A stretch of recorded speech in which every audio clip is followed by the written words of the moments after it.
এখন কুরবানি হয়েছে ফ্রিজের জন্য। এই আসতে বলেন কেন, জোরে বলেন। এখন কুরবানি হয়েছে ক্রেডিট দেখানোর জন্য, 5 লাখ টাকার একটা গরু কিনবো। সমাজের এলাকার লোক বলবে না বিরাট বড় গরু দিছে, এ কুরবানি হবে? লাভ নেই। সমাজ দেখানোর জন্য, রাষ্ট্র দেখানোর জন্য, ক্রেডিট হাসিল করার জন্য, গোশত পাওয়ার জন্যে, গোশত খাওয়ার জন্যে, ফ্রিজে উঠানোর জন্যে, বাহবা নেওয়ার জন্যে কুরবানি যারা করে, স্ত্রীকে খুশি করার জন্যে, সন্তানকে খুশি করার জন্যে কুরবানি যারা করে, এই কুরবানির 4 পয়সা মূল্য নাই। এটা ইব্রাহিম আলাইহিস সালামের প্রকৃত সুন্নাহের রীতি না। ইব্রাহিম আলাইহিস সালামের সুন্নতের রীতি ইখলাসের সঙ্গে আল্লাহকে খুশি করার জন্য কুরবানি। এই কুরবানি কয়জনের হয়? আমাদের দেশে আছে কিছু মানুষ সুদে টাকার কুরবানি, ঘুষিয়া টাকার কুরবানি, মানুষের মেরে দেওয়া টাকার কুরবানি। কি কথা কর না কেন? আল্লাহর কোরআন বলতেছে হুজুর সফল কাম সে, কামিয়াবি হাসিল করলো সে, জিন্দেগি কামিয়াব তার যে নামাজের মধ্যে খুশু অবলম্বন করে একাগ্র চিত্তে শুধু আপনি আল্লাহর ভয়ে, আমি আল্লাহর ভয়ে, রসুল আপনি বলে দেন আমি আল্লাহর ভয়ে, আমি আল্লাহর জন্যে, আমি আল্লাহকে খুশি করার জন্যে যে সলাতে দাঁড়ায় যায়, যে সেজদাতে চলে যায়, যে রুকুতে চলে যায়, এ নামাজি কামিয়াবি, সেই প্রকৃত মুমিন, সেই সফল কাম হবে। নতুবা সফল কামের আর কোনো সুযোগ নাই। এজন্য সালাত আল্লাহর জন্য হবে, নামাজ আল্লাহর জন্য হবে, সমাজের ডরে নামাজ হবে না। এই সালাত আল্লাহর জন্য হবে, ওয়া নুসুকি কুরবানি আল্লাহর জন্য। একসাথে বলবেন আল্লাহু আকবার। এই কুরবানির 4 পয়সা দাম নাই। খুশি করব কাকে? আল্লাহ। বাবা, যে মাটির উপরে আজ বসে আছি, কালকে এটার নিচে ঘর হবে। আপনি একটু ফিকির করবেন শুধু আমার এই কথাটুকু, যে আমি আজকে এখানে আসি, কালকে আমার কবরের স্থানে, কবরের ঘরে আমার স্থান হতে পারে। চিরসত্য, এটা একবারে চিরসত্য। আজকে আপনি মাহফিলে আছেন, আমি ফরিদি সাহেব মাহফিলে আছি, বাড়ি পর্যন্ত যাওয়ার সুযোগ নাও আসতে পারে, সুযোগ নাও আসতে পারে। আজকে যদি আমি মারা যাই, কালকে মাগরিবের আগে আমার আপনার দাফন হবে। সবাই বলবে সন্ধ্যার আগেই দাফন করে দাও। তারপর আর একটা কথা আছে, বিজ্ঞানের গবেষণায় 24 ঘন্টা পরে প্রত্যেক মানুষের পায়খানার রাস্তা দিয়ে একটা পোকা বের হইয়া তামাম শরীরের মধ্যে ছড়ায় যায়।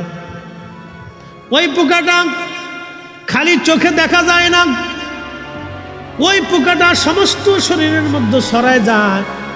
24 ঘন্টায় কিন্তু মানুষের শরীর পচে না। ওই পোকাটা পায়খানার রাস্তা থেকে বের হয়ে আসে, পেটের ভিতর থেকে সারা শরীরের মধ্যে ছড়ায়া পচা দুর্গন্ধ, বিশ্রী দুর্গন্ধ মানুষের মধ্যে ছড়ায় যায়। যেই প্রাণের স্ত্রীর জন্য আপনি সুদ খাইলেন, ঘুষ খাইলেন, অন্যায় করলেন, সেই স্ত্রীও তাড়াতাড়ি বলবে দাফন করে দেন, গন্ধ গন্ধ ছড়ায় গেছে। গন্ধ ছড়াইছে যে সন্তানের জন্য হারাম খাইছে, ওই সন্তান বলবে গন্ধ, বাবারে তাড়াতাড়ি কবরে দিয়ে দেন। আল্লাহর কসম, এটাই চিরসত্য মানুষের জীবন। আহা, মানুষ যদি বুঝতো তার রাব যে তার আপন, তার রসুল যে তার আপন, মানুষ যদি বুঝতো তার রাব আপন, তার রসুল আপন, সৃষ্টি তার কে মানুষের কেউ আপন হয় না, সব পর হয়ে যায়। আল্লাহর কোরআন বলতেছে ইয়া আইয়ুহাল্লাযীনা আমানু লা তুলহিকুম আমওয়ালুকুম ওয়ালা আওলাদুকুম আন যিকরিল্লাহ।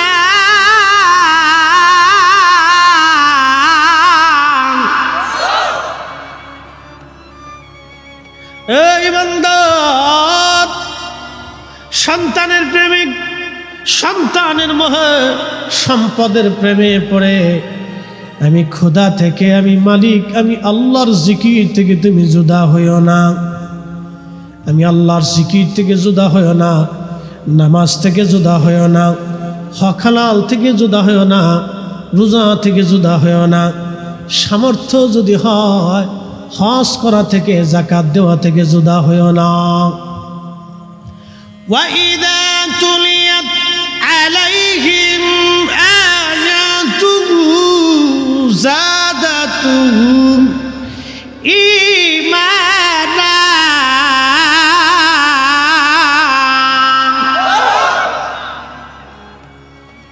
وإذا تليت عليهم آياته زادتهم إيمانا।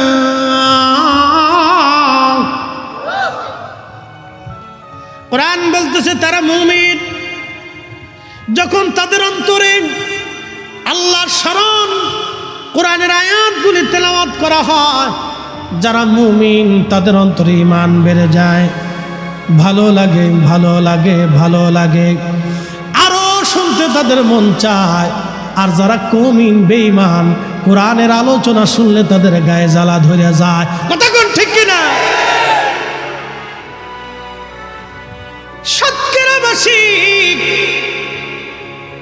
মা বোনেরা শুনিয়া যান, এই জন্য প্রত্যেক ঘরে ঘরে কোরআনের আওয়াজ দরকার। আগের যুগে দেখেছি দাদি নানিরা ভাঙ্গা ভাঙ্গা গলায় কোরআন পড়তো।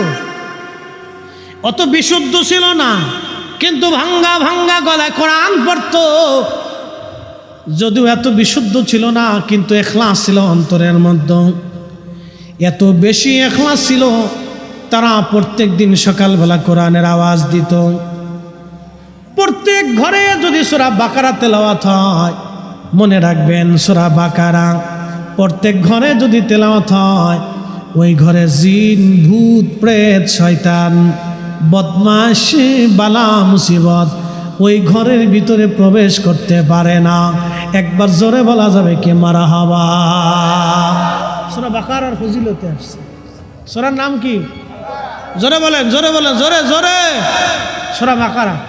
আলিফ লাম মিম যালিকাল কিতাবু লা রাইবা ফীহি হুদাল লিল মুত্তাকিন الذين يؤمنون بالغيب ويقيمون الصلاة ومما رزقناهم ينفقون والذين يؤمنون بما أنزل إليك وما أنزل من قبلك وبالآخرة هم يوقنون।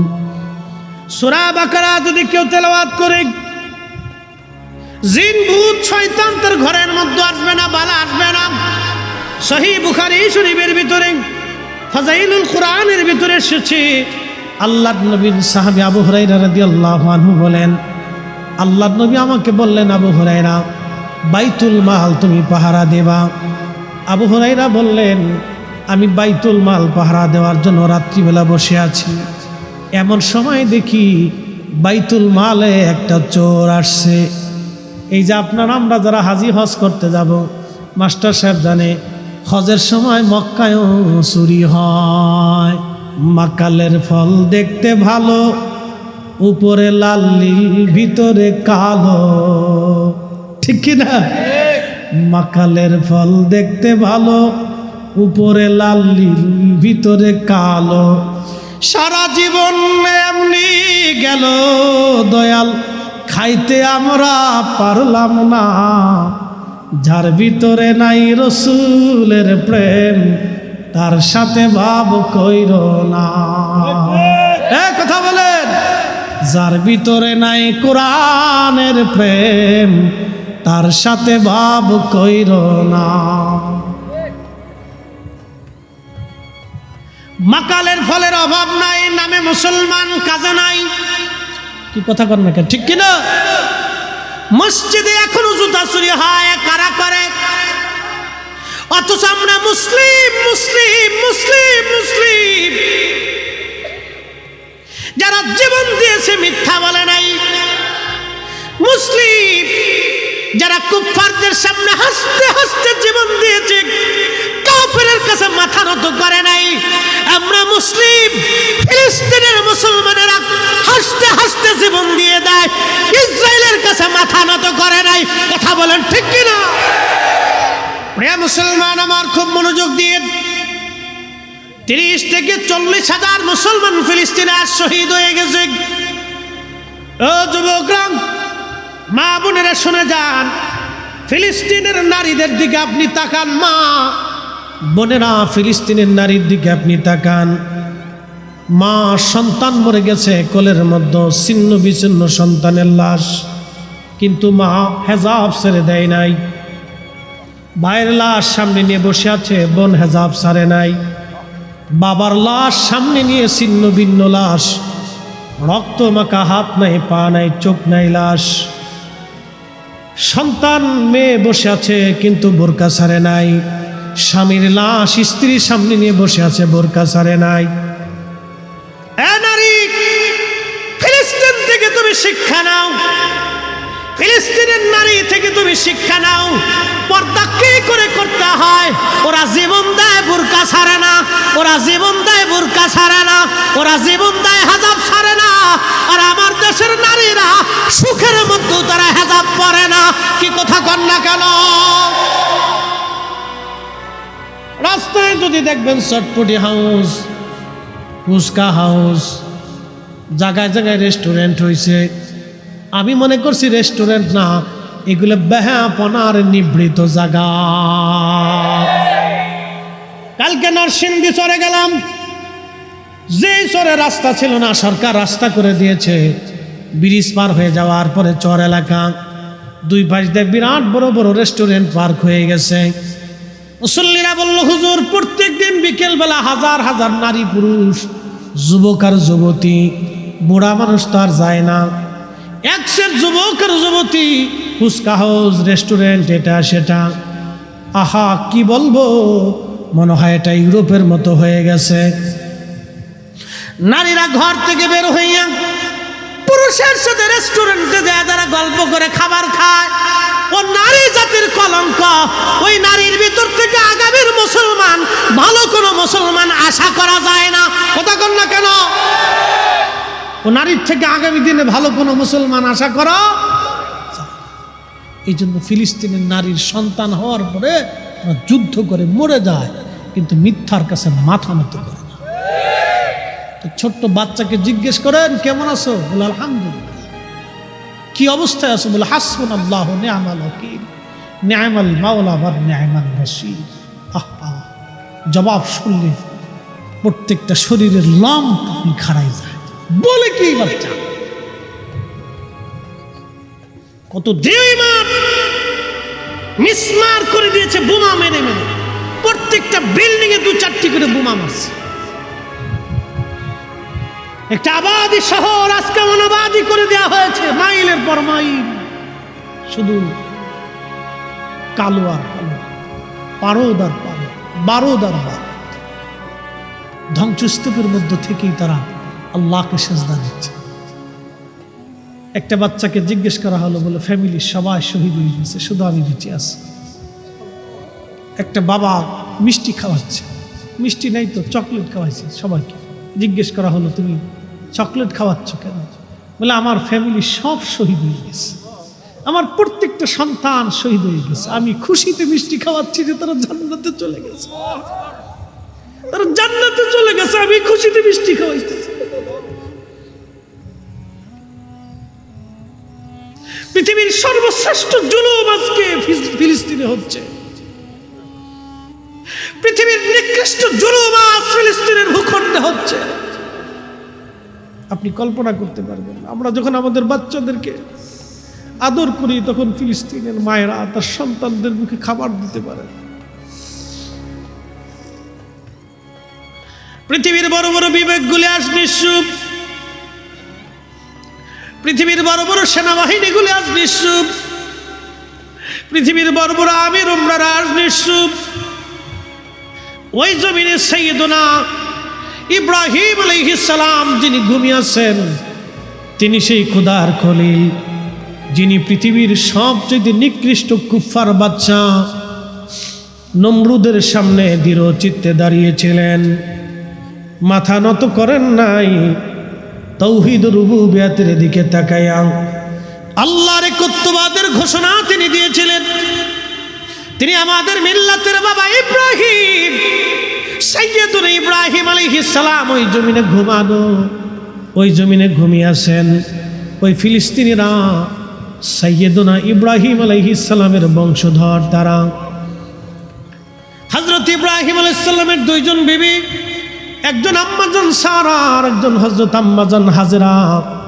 আম্মাজান হাজেরার বংশধর বর্তমানে মক্কায়, আর আম্মাজান সারার বংশধর বর্তমান ফিলিস্তিন।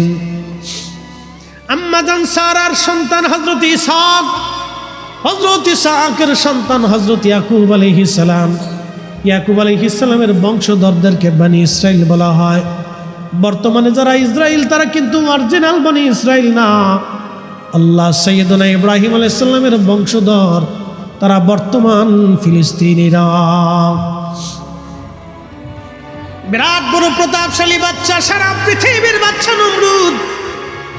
সেই দিন ইব্রাহিম আলাইহিস সালামকে সামনে নিয়ে বললেন, ইব্রাহিম তুমি কোন খোদার ইবাদত করো? বলে আমি এক আল্লাহর ইবাদত করি। বলে ইব্রাহিম তোমার খোদার ক্ষমতা কি? বলে আমার খোদার ক্ষমতা মৃতকে জিন্দা করেন, জিন্দাকে মৃত বানান। তুখরিজুল হাইয়া মিনাল মাইয়িতি ওয়া তুখরিজুল মাইয়িতা মিনাল হাই। আমার মালিকের ক্ষমতা হচ্ছে, আমার মালিক আমার আল্লাহ জিন্দা থেকে মরা বের করেন, মরা থেকে আমার আল্লাহ জিন্দা বের করেন, আমার মালিকের সেই ক্ষমতা। নমরুদ ডাক দে বলে ইব্রাহিম ওই ক্ষমতা তো আমারও আছে। জেলার জেলখানা থেকে একটা আসামি ধরে নিয়ে আসে, একবারে নিরাপরাধ, একবারে নিরাপরাধ, যার কোনো অপরাধ নাই কিন্তু জেলখানায় আছে। ধরে নিয়ে এসে নমরুদ তাকে হত্যা করে ফেললো। অপরাধী মৃত্যুদণ্ডপ্রাপ্ত আসামিকে জেলখানার থেকে খালাস করে দিয়ে নমরুদ বলল, দেখ ইব্রাহিম তোর খোদার যে ক্ষমতা সেই ক্ষমতা তো আমারও আছে। আমি একেবারে নির্দোষকে খালাস করে দিলাম, হত্যা করে ফেললাম, আর আসামিকে আমি হত্যা করে খালাস করে দিলাম। দেখ তো আমি বাঁচাই দিলাম, যেটা বাঁচবে এটা মেরে ফেললাম, ওই ক্ষমতা তো আমারও আছে। আল্লাহর খলিল দেখলেন এটা তো বেহায়া, এই বলদের সাথে তর্ক করা বৃথা। ডাক দে বলে নমরুদ রে, আমার খোদার আর একটা ক্ষমতা আছে। বলে কি ক্ষমতা বলো? আমার খোদা প্রত্যেক দিন পূর্বাকাশ থেকে সূর্য উঠাইয়া পশ্চিমে ডুবায় দেয়। তোর যদি ক্ষমতা থাকে নমরুদ, পশ্চিম থেকে সূর্য থেকে উঠাইয়া পূর্ব দিকে ডুবায় দে দেখি।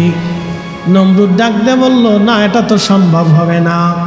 নমরুদ জানে সূর্য পশ্চিম থেকে পূর্ব দিকে উঠানোর কোনো সুযোগ নমরুদের নাই। ওই দিন সারা পৃথিবীর বাচ্চা ছিল নমরুদ। পৃথিবীর মধ্যে 4 জনকে আল্লাহ তামাম পৃথিবীর বাদশাহী দিয়েছেন। কিয়ামত পর্যন্ত আর কাউকে পৃথিবীর বাদশাহী আল্লাহ দিবেন না। 1 নম্বর হযরতে সুলাইমান আলাইহিস সালাম সারা পৃথিবীর বাদশা ছিলেন। 2 নম্বর বাদশা জুলকারনাইন, বাদশা জুলকারনাইন। আহা আল্লাহু আকবার, তিনি সাইয়্যিদুনা ইব্রাহিম আলাইহিস সালামের কাছে কালেমা পড়েছিলেন।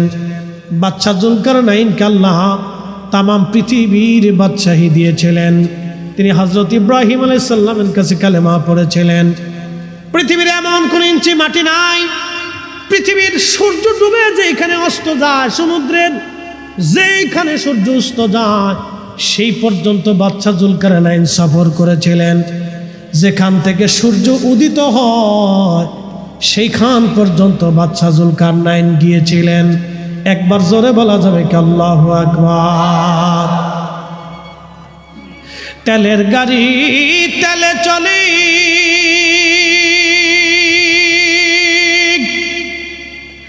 হাওয়ার গাড়ি হাওয়ায় উড়ে, তেলের গাড়ি তেলে চলে, হাওয়ার গাড়ি হাওয়ায় বিনা তেলে চালায় গাড়ি নবী সুলাইমান। আমরা সেই মুসলমান, আমরা সেই মুসলমান।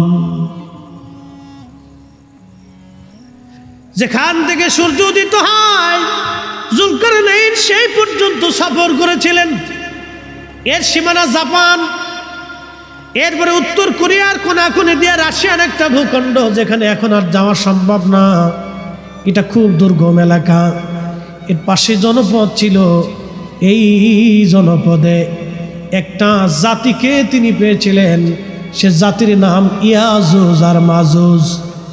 নূহ আলাইহিস সালামের 4টে বেটা ছিল, 4টে সন্তান। একটা সন্তানের নাম হাম, সাম, ইয়াফেস এবং কেনান। আবার বলি হাম, সাম, ইয়াফেস এবং কেনান। এই হাম এবং সাম, কেনান কাফের হয়ে মারা গেল, মহাপ্লাবনে ডুবে মারা গেল। আর একটা সন্তানের নাম ইয়াফেস। এই ইয়াফেসের বংশধর হলো ইয়াজুজ মাজুজ। ইয়াজুজ মাজুজের দৈর্ঘ্য হবে 120 গজ, বড় বড় লম্বা, খুব বড় বড় জোয়ান মধ্য হবে, খুব বিভৎস হবে তারা। তাদের চুল দাড়িগুলি থাকবে লাল আর কালো। আমাদের চুল দাড়ি লাল আর সাদা, আর ইয়াজুজ মাজুজের চুল দাড়ি থাকবে লাল আর কালো। তাদের চেহারা হবে বিভৎস, সুঠাম দেহের, বিরাট বড় শক্তিশালী। তারা পৃথিবীতে যখন আসবে, ঈসা আলাইহিস সালাতু ওয়াস সালাম যখন দুনিয়াতে আসবেন, পৃথিবীর কিয়ামতের আগে দুনিয়াতে আসবেন, ভূমধ্য সাগর, আরব সাগর থেকে শুরু করে পৃথিবীর বড় বড় সাগরের পানিগুলি তারা খেয়ে শেষ করে ফেলে দিবে। এত পরিমাণে তারা হবে, এত শক্তিশালী তারা হবে, পৃথিবীর মানুষ মেরে মেরে একবারে মিসমার করে দিবে। সেই দিন শুধু পাক্কা ইমানদার ছাড়া আর কেউ বাঁচবে না। একসাথে বলবেন আল্লাহু আকবার। না না, আরো জোরে বলেন আল্লাহু আকবার। মক্কা মদিনায় তারা ঢোকার সুযোগ পাবে না। আরো জোরে বলবেন আল্লাহু আকবার। দাজ্জাল মক্কা মদিনায় ঢুকতে পারবে না। সেই দিন পাক্কা ইমানদার ছাড়া আর কেউ বাঁচতে পারবে না। সেই ইয়াজুজ মাজুজ পৃথিবীতে আসতো, মাঝে মধ্যে আক্রমণ করতো, মানুষ মেরে ফেলতো। লোকেরা বলল, বাদশা জুলকারনাইন, আপনি দয়া করে আমাদের জন্য ওই মানুষগুলি থেকে বাঁচান, যারা বিভৎস এবং খুবই জালিম, যারা জুলুম করে, অন্যায় করে। এই জন্য পৃথিবীতে যারা জুলুম করে, অন্যায় করে, তারা ইয়াজুজ মাজুজের বংশধর। তাদের রক্তের মধ্যে ইয়াজুজ মাজুজের রক্ত আছে। এরা নিকৃষ্ট। আল্লাহ জুলুম বাসকে পছন্দ করে না। জুলুম অবশ্যই ধ্বংস হয়ে যাবে, ন্যায় পৃথিবীতে প্রতিষ্ঠিত হবে। কথা বলেন ঠিক কিনা? ফিলিস্তিন আবার বিজয় হবে। কথা বলেন ঠিক কিনা? ইসরায়েলের পণ্য কোকা কোলা, পেপসি, এই ফান্টা, তারপরে আরো কিছু কিছু প্রোডাক্ট আছে, তারপরে Nestle company, Nestle coffee toffee খান, এই ইসরায়েলের পণ্য, এগুলি খাবেন না, কিনবেন না, এগুলি বয়কট করবে। পেপসি, কোকা কোলা, নেসলে কোম্পানির পণ্যগুলি, এই যে যারা জানেন না এখন জানতেছেন, এগুলি কিনবেন না, এটি ইসরায়েলের প্রোডাক্ট। আপনি 1 টাকা দিয়ে যদি কিনেন তাহলে বুঝলেন আপনি ফিলিস্তিনের ভাইয়ের বুকে গুলি করছেন, আপনি জুলুমে সাহায্য করছেন। হ্যাঁ, কি কথা কন না কেন? জোরে বলেন। কষ্ট হচ্ছে আপনাদের? বলে একসাথে জোরে বলেন আল্লাহু আকবার। আমাদেরকে ন্যায়ের পথে থাকতে হবে। কথা বলেন ঠিক কিনা? হকের পথে থাকতে হবে। আল্লাহ কবুল করুক, বলে না আমিন। বন্ধু আমার, বাদশা জুলকারনাইন বললেন, ঠিক আছে, আমি প্রাচীর নির্মাণ করে দিব। সেই দিন তিনি যে পাহাড়ের, 2 পাহাড়ের মাঝখান দিয়ে বিরাট এক গিরিপথ ছিল, ওই গিরিপথ দিয়ে তারা আসতো। ওই পাহাড় বন্ধ করার জন্য ইয়াজুজ মাজুজের গিরিপথ, বাদশা জুলকারনাইন তিনি লোহা গরম করলেন এবং সীসা গরম করলেন। লোহা এবং সীসা এবং তামা গরম করে এটাকে নরম করে বিরাট বড় গর্ত খনন করে, বিরাট বড় পাহাড় উঁচু সমান এই লোহা এবং তামা দিয়ে, সীসা দিয়ে এমন শক্তিশালী একটা প্রাচীর ওই সময় নির্মাণ করে দিলেন। আর বলে দিলেন ইনশাআল্লাহ তারা বের হতে পারবে না। কিন্তু ইয়াজুজ মাজুজ প্রত্যেক দিন ওই প্রাচীরটা ভাঙার জন্য চেষ্টা করে। তারা মানব জাতির একটা অংশ, কিন্তু খুবই শক্তিশালী। ওই প্রাচীরটা ভেঙে ফেলে দেওয়ার জন্য চেষ্টা করে। সন্ধ্যা থেকে এই সকাল থেকে সন্ধ্যা পর্যন্ত তারা চেষ্টা করে এটা ভাঙার জন্য। সন্ধ্যা যখন লাগে তখন একেবারে শেষ প্রান্তে তারা চলে আসে। ওদের যিনি রাজা আছে, এই রাজা সর্দার, সে বলে যে চলো সন্ধ্যা লেগে গেছে, আগামীকাল আবার আমরা খুঁজব, এই প্রাচীর ভেঙ্গে আমরা পৃথিবীতে আক্রমণ করব। কিন্তু সকালবেলা এসে তারা দেখে পুনরায় সেই প্রাচীর আবার নির্মাণ হয়ে যায়। আল্লাহর নবী বললেন, কিয়ামতের আগে ঈসা রূহুল্লাহ আলাইহিস সালাম যখন দুনিয়াতে আসবেন, তখন ইয়াজুজ মাজুজ দুনিয়াতে আসার আর সময় আসবে। তখন ওই যিনি সর্দার থাকবে, তিনি প্রাচীর ভাঙ্গার যখন সন্ধ্যাবেলা আসবে, সন্ধ্যা আসার সময় প্রাচীর ভেঙ্গে একেবারে শেষ প্রান্তে চলে আসবে, তখন ওই যিনি সর্দার থাকবে তিনি বলবে, চলো আমরা ফিরে যাই, কালকে সকালবেলা আবার আমরা আসবো, ইনশাআল্লাহ কালকে আমরা এটা ভেঙ্গে ফেলবো। এত কোটি লক্ষ বছর পার হয়ে যাবে, তারা ইনশাআল্লাহ বলবে না। হাজার হাজার বছর চলে যাবে, ইনশাআল্লাহ বলবে না। কিন্তু যেই দিন ইনশাআল্লাহ বলবে, সেই দিন প্রাচীর তারা ভেঙ্গে ফেলে দিয়ে দুনিয়ার মধ্যে তারা এত দ্রুত গতিতে ছড়ায় যাবে যে ভূমধ্য সাগরের মধ্যে কোনো পানি থাকবে না, কোনো নদীর পানি তারা অবশিষ্ট রাখবে না, সব খেয়ে দিয়ে একবারে সাবার করে দিবে। মানুষ মেরে মেরে সাফ করে ফেলবে, পৃথিবীতে বিভৎস লেগে যাবে, ইমানদার ছাড়া কেউ বাঁচতে পারবে না। সমস্ত মানুষেরা হযরতে ঈসা রূহুল্লাহ আলাইহিস সালামের কাছে যাবে, ওগো আল্লাহর নবী, আপনি তো এই নবীর উম্মত হয়ে আসছেন, আপনার দোয়ার বরকত আছে, ইয়াজুজ মাজুজের অত্যাচারে আমরা ধ্বংস হয়ে যাচ্ছি, পৃথিবী নিশ্চিহ্ন হয়ে যাচ্ছে, আপনি ওদের জন্য বদদোয়া করে দেন। হযরতে ঈসা রূহুল্লাহ আল্লাহর দরবারে হাত বাড়াবেন, রাব্বি, এত বড় শক্তিশালী জাতি, যাদের সাথে যুদ্ধ করার মতো সেনাবাহিনী আমাদের নাই, আল্লাহ তুমি এই জাতিকে ধ্বংস করে দাও। দেখবেন ইসরায়েল একদিন ধ্বংস হবে, আল্লাহর দরবারে এমন একজন হাত বাড়ায় কেঁদে ফেলবে, যার হাত আমার আল্লাহ আসমান থেকে ফিরাবে না। কি কথা বলেন, ঠিক না বেঠে?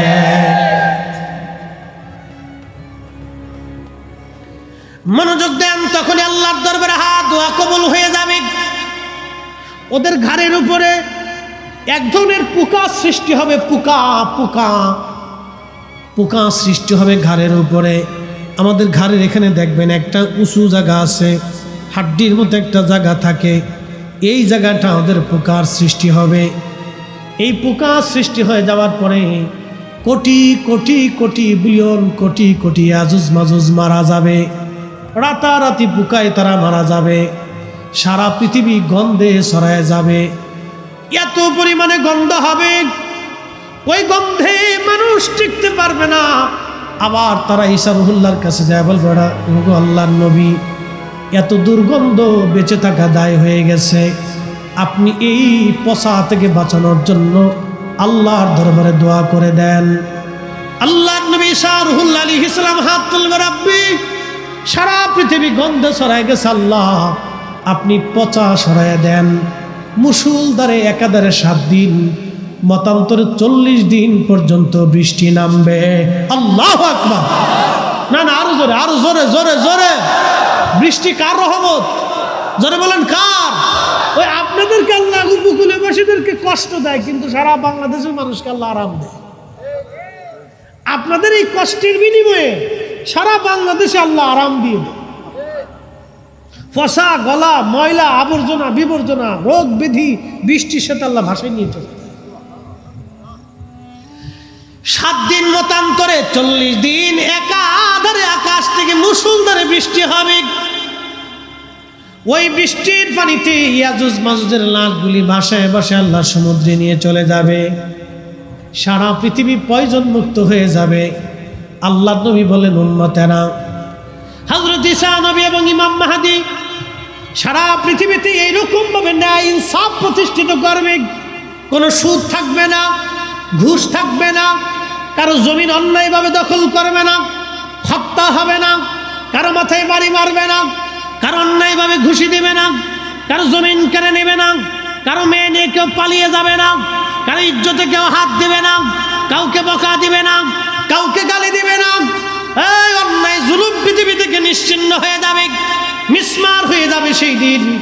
এমনকি কোনো পশুর সাথে সেই দিন জুলুম করবে না। আল্লাহ নবী বললেন সেই সময় আল্লাহর জমিন আল্লাহ এত পরিমাণে নিয়ামত দিবে, এত পরিমাণে আল্লাহ বরকত দিবে যে একটা আনারের ফল দিয়া সারা গ্রামের মানুষকে শেষ করতে পারবে না। একটা গাভীর দুধ দিয়ে সারা গ্রামের মানুষ খাবে, কিন্তু গাভীর দুধ সেই দিন শেষ হবে না। একবার জোরে বলা যাবে কি মারহাবা। বুঝতে অসুবিধা হয়? এই নিয়ামতটা একটা কারণে হবে, ন্যায়ের কারণে। আমাদের বাংলাদেশের মানুষের তকদির চেঞ্জ হয় না কেন জানেন? ন্যায় নাই। কি কথা কন না কেন? মামলা যে করে সে অর্ধেক মিথ্যা লেখে, অর্ধেক সত্য লেখে। মামলা করার আগে উকিলের কাছে যায়, পরামর্শ করে যে কিভাবে মামলা সাজাইলে মামলাটা জটিল হবে। মামলার শুরুটাই হয় মিথ্যা দিয়ে। বাংলাদেশের 100% মামলার 99% মামলা মিথ্যা। আমি কিন্তু খারাপ বলিনি, ডোন্ট মাইন্ড, খারাপ নিবেন। মামলার শুরুটা হয় মিথ্যা দিয়ে। তখন প্রশাসন চিন্তা করে এটার স্টার্ট হয়েছে মিথ্যা দিয়ে, এটা শেষও হবে মিথ্যা দিয়ে। এই জন্য সবাই কয় খালি মাল নিয়ে আসো।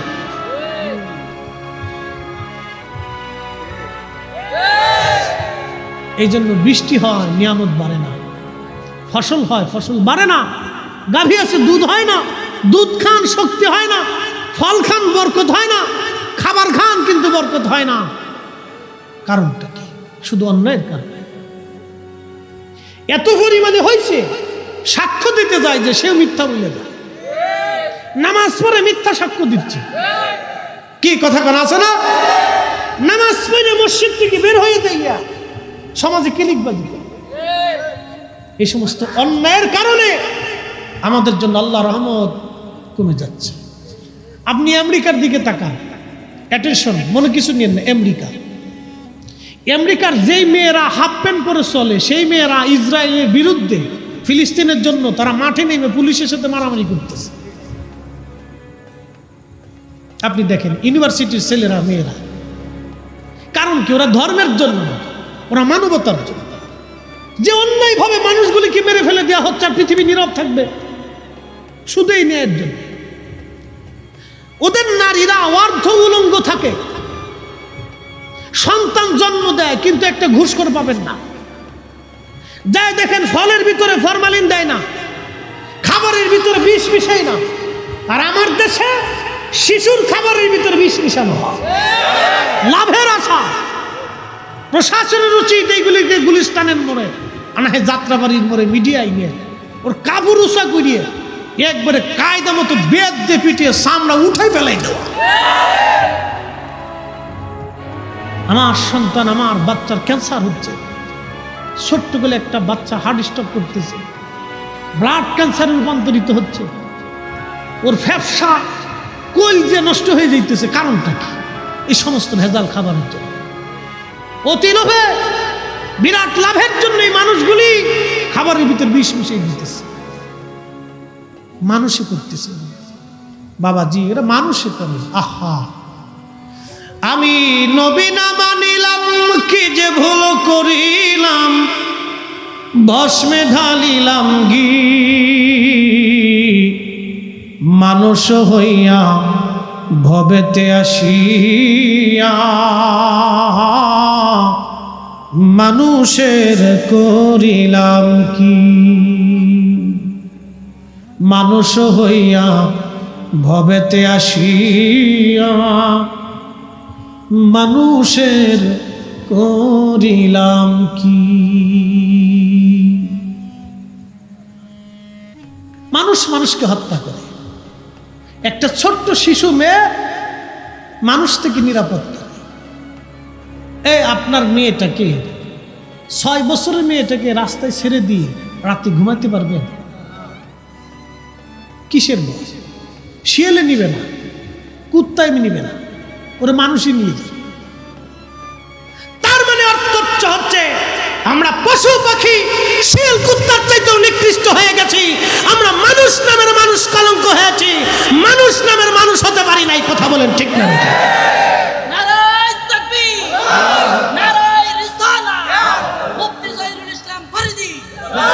আমরা মানুষ হতে পারি না, মানুষ হতে হবে আমাদেরকে মানুষের মতো। আল্লাহর নবীর তরিকায় মানুষ হতে হবে আমাদেরকে। সাহাবীদের জামানাতে, সাহাবায়ে কেরামের জামানাতে যে মানুষেরা দিনে দুপুরে মানুষ জবাই করত, আল্লাহ রসুলের দর্শে বসে জীবন পরিবর্তন হয়ে গেল। এত পরিবর্তন হলো, আহা, নিজেরা ক্ষুধার্ত থেকে গরিবদেরকে খাবার দিতে। সাহাবীদের জীবনে এত পরিবর্তন হয়ে গেল, পৃথিবীর সর্বশ্রেষ্ঠ মানুষের রূপান্তরিত হল। নবী বলে গেলেন, আসহাবী কান্নুজুম, আমার সাহাবীরা আকাশের নক্ষত্রের মতো। একসাথে বলা যাবে না আল্লাহু আকবার? পৃথিবীর শ্রেষ্ঠ মানুষের রূপান্তরিত হবে। কারণ কি? রসুলের দর্শে বসে মানুষের মতো মানুষ হয়ে গেছে। প্রিয় সাক্ষীরা মুসলমান, বলছিলাম কথাগুলি অনেক আমাদের বুঝে যাওয়া দরকার, আমাদের শিখে যাওয়া দরকার। খুবই মনোযোগ দিয়ে কথাগুলি আর শুনে যাবেন। মানুষ চার কারণে মানুষ মানুষকে ভালোবেসে থাকে, মনে রাখবেন সারা জীবন। চার কারণে মানুষ মানুষকে ভালোবাসে। 1 নম্বর জামালিয়াত, 2 নম্বর কামালিয়াত, 3 নম্বর কারাবাত, 4 নম্বর এহসান। জামালিয়াত, কামালিয়াত, কারাবাত, এহসান। জামালিয়াত মানে সৌন্দর্য। মানুষ যদি সুন্দর হয় দেখবেন তার খুব মহব্বত করে। হযরত মোল্লা আলী কারি মাক্কি বলেন, রাসূলের জামালিয়াত এত সুন্দর ছিল। হালিমাতুস সাদিয়া রাদিয়াল্লাহু আনহা সুদূর তায়েফ থেকে মক্কায় আসছে বাচ্চা নেওয়ার জন্য, ধাত্রী মা হওয়ার জন্য তিনি আসছেন। হযরত হালিমাতুস সাদিয়া বলেন, দুনিয়ার মানুষ আমি মক্কায় আসলাম, সারা মক্কা খুঁজে খুঁজে দেখি একানো ঘরের মধ্যে কোনো বাচ্চা নাই। ধনীরা সব আগে বাচ্চাদেরকে নিয়ে চলে গেছে। আমার উট ছিল দুর্বল, গাধা ছিল দুর্বল, আমি সবার পিছনে চলে আসলাম। সবাই যখন বাচ্চা কাচ্চা নিয়ে ফিরে যায় তখন আমি মক্কায় ঢুকতে লাগলাম। স্বামী আমাকে বলল, হালিমা একেবারে শূন্য চলে যাব, কিছু তো নিয়ে যাওয়ার দরকার। বলে, বাচ্চা তো একটা বাচ্চা আছে, তার নাম মুহাম্মদ, বাবার নাম আব্দুল্লাহ, মায়ের নাম আমেনা। বাবা মৃত, সন্তানটা এতিম, দাদার ঘরে থাকে। কে তার ভরণ পোষণ দিবে, কে তার পয়সা দিবে? আমরাও তো নিজেরাও গরিব, এতিম বাচ্চা নিয়ে আমি কি করব?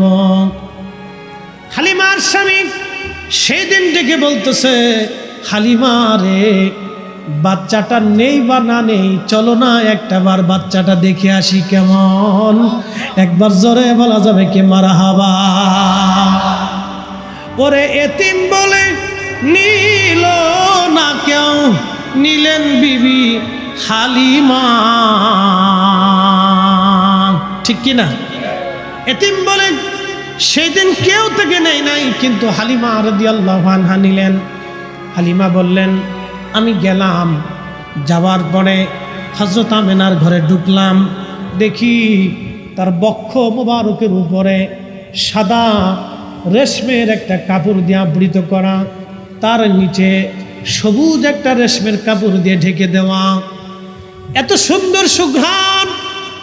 আমি ঘরের মধ্যে ঢুকে দোলনার পাশে গেলাম, দোলনার মধ্যে শোয়ানো ছিল, নবী ঘুমিয়েছিলেন। মোল্লা আলী কারি মাক্কি আল মাউরিদের মধ্যে আরো 27টা কিতাবের হাওয়ালা দিয়েছেন। 27টা কিতাবের মধ্যে লিখেছেন এইভাবে।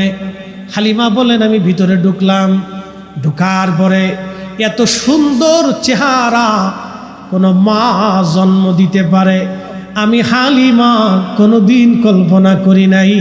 চিৎকার মেরে জোরে বলেন না মারহাবা। হযরত হালিমা বললেন, এত সুন্দর ছিলেন নবীজি, এত সুন্দর, এত সুন্দর আমাদের নবী ছিলেন। কোনো মা এত চমৎকার সুন্দর বাচ্চা জন্ম দিতে পারে আমি কল্পনা করি নাই। সৌন্দর্যটা দেখে আমি হালিমা পাগল হয়ে গেলাম। ঘুম থেকে জাগানোর জন্য আমি বুকের উপর থেকে রেশমের কাপড় সরাইয়া প্রিয় নবীজির নরম সব বক্ষ মোবারকে আমার হাত দিয়ে আলতো আলতো করে আমি মেসেজ করতেছিলাম। আল্লাহর নবীর ঘুম ভেঙে গেল। আমার চেহারার দিকে তাকাইয়া নবীজি মুস্কি হাসি দিয়ে ফেললেন। ওই হাসি এত সুন্দর, হালিমা বললেন দুনিয়ার মানুষ আমি পাগল হয়ে গেলাম। এত সুন্দর হাসি, আমি পাগল হয়ে গেলাম। আল্লাহু আকবার। হালিমা বলতেছেন দুনিয়ার মানুষ শোনো, আমি সুন্দর চেহারার দিকে তাকায় রইলাম। পবিত্র জুলফি মুবারক, এই যে আপনারা ভুরু দেখেন, এই জুলফি মুবারকের মাঝখানের যে কপালের অংশ, এই অংশ থেকে একটা নূর মুবারক বের হইয়া খিলালাস সামা, মধ্য আকাশ পর্যন্ত এই নূর চলে গেল। আমি হালিমা এই নূর মুবারকের দিকে তাকাইয়া আল্লাহর নবীর দিকে তাকাইয়া বিমোহিত হয়ে দেখতে লাগলাম। একবার জোরে বলা যাবে কি আল্লাহু আকবার। 450 বছর আগের মক্কার ইমাম তিনি লিখতেছেন, খিলালাস সামা, মধ্য আকাশ পর্যন্ত নূর চলে গেল। হালিমা তো সাদিয়া বলতেছেন আমি আশ্চর্য হয়ে তাকিয়ে দেখতে লাগলাম। পরে জুলফি মুবারকের মাঝখানে চুমা লাগাইলাম। চুমা লাগাই আমি কোলের মধ্যে নিলাম। কোলের ভিতরে নেওয়ার সাথে সাথে আমার এত রহমত আল্লাহ আমার শরীরে দিয়ে দিল। আমি দুর্বল ছিলাম, ক্ষীণ ছিলাম। নবী কোলে আসার সাথে সাথে আল্লাহ আমার সবল বানাই। আমার উট লাফাইতে লাগলো, লাফাইয়া দৌড়াইয়া আমার উট কাবা শরীফের সামনে যায় সেজদায় পড়ে গেল। না একসাথে বলেন আল্লাহু আকবার, আরো জোরে বলেন আল্লাহু আকবার। ওরে বনের যত পশু গান ভক্তি করতই দুই চরণ, মেঘমালা ছায়া দিত গায় গো নবীজি, গোলামেরে দেখা দিবেননি, কাঙ্গালেরে দেখা দিবেননি ওগো নবীজি, গোলামেরে দেখা দিবেননি। হযরত হালিমা বললেন উট দূরে যায় কাবার সামনে সেজদার মধ্যে পড়ে গেল নবী পাইয়া। এরপরে আমি গাধার উপরে চললাম। আমি আমার রসুলকে কোলের মধ্যে নিলাম। সাইয়্যেদা আমেনা রাদিয়াল্লাহু আনহা তিনি আমাকে মুহাম্মদ আমিনকে কোলের মধ্যে দিয়া বলেন, হালিমা তুমি জানো আমার সন্তানের শান কি? হালিমা আমার সন্তান সম্পর্কে তোমার তেমন কোনো ধারণা নাই। হালিমা আমি তার মা। শোনো রে হালিমা, আমার এই সন্তানের নাম আমি রাখি নাই। আমি ঘুমিয়ে থাকতাম, আমার পেটের মধ্যে কোনো বাচ্চা ছিল আমি বুঝতাম না। আমার পেটের মধ্যে কোনো সন্তান আছে আমি জানতাম না। স্বপ্নের ঘরে কে জানি মাঝে মধ্যে সে বলতো, আমেনা রে তুমি বড় ভাগ্যবতী, তোমার উদরে আখিরি নবী রাহমাতুল লিল আলামিন তশরিফ রেখেছে। চিৎকার মেরে জোরে বলেন না মারহাবা, আল্লাহু আকবার। হযরত হালিমা রে আমার এই সন্তান স্বপ্নের যুগে এসে আমার এই ফেরেশতা বলে যায় তো, আমেনা রে এ নবীর নাম হবে মুহাম্মদ, জমিনে মুহাম্মদ আসমানে মুহাম্মদ, জমিনে আহমদ আসমানে আহমদ। একবার জোরে বলা যাবে কি মারহাবা। আল্লাহুম্মা সাল্লি আলা সাইয়্যিদিনা মাওলানা মুহাম্মদ আলি সাইয়্যিদিনা মুহাম্মদ। কথা লম্বা বাড়াবো না। এটার নাম হলো জামালিয়াত। জামালিয়াত 2 নম্বরটা হলো কামালিয়াত। ওই যে উট নবী চিনে ফেললেন, নবীর কামালিয়াত। আল্লাহু আকবার। কামালিয়াতের কারণে মানুষকে ভালোবাসে। এই যে আপনারা হযরত আবু বকর সিদ্দিক ফুরফুরাবি রাহমাতুল্লাহ আলাইহিকে কেন ভালোবাসেন? উনি কামিল ছিলেন, আল্লাহর ওলি ছিলেন। গুনারগর কাটিকে কেন ভালোবাসেন, নলতা শরীফের হুজুর কেবলাকে কেন ভালোবাসেন, শাহজালালকে কেন ভালোবাসেন, খানজাহান আলীকে কেন ভালোবাসেন? উনরা আল্লাহর পেয়ারা ছিল, উনরা কামালিয়াতের অধিকারী ছিল, বিদায় আমরা ওনাদেরকে ভালোবাসি।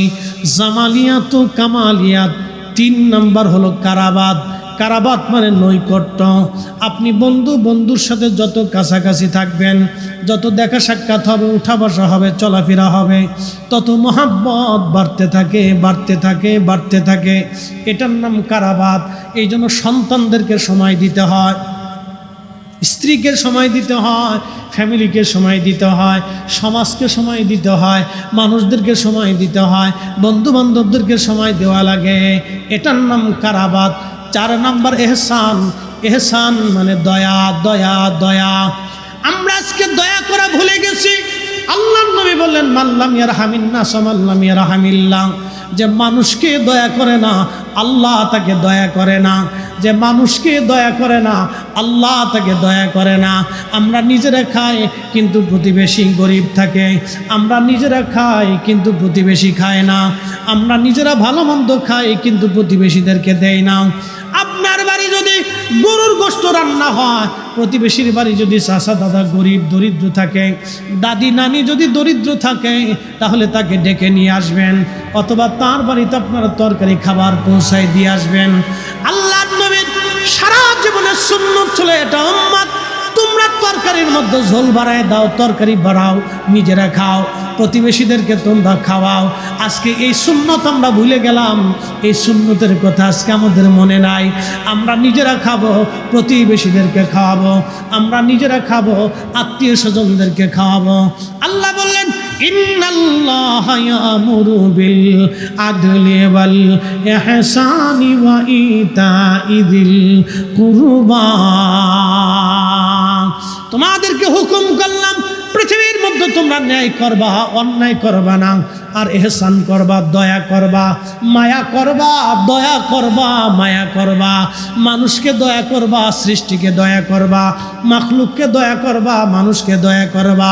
যার অন্তরে দয়া নাই সে মানুষ হতে পারে না, যার অন্তরে ভালোবাসা নাই সে মানুষ হতে পারে না, যার অন্তরে মায়া নাই সে মানুষ হতে পারে না।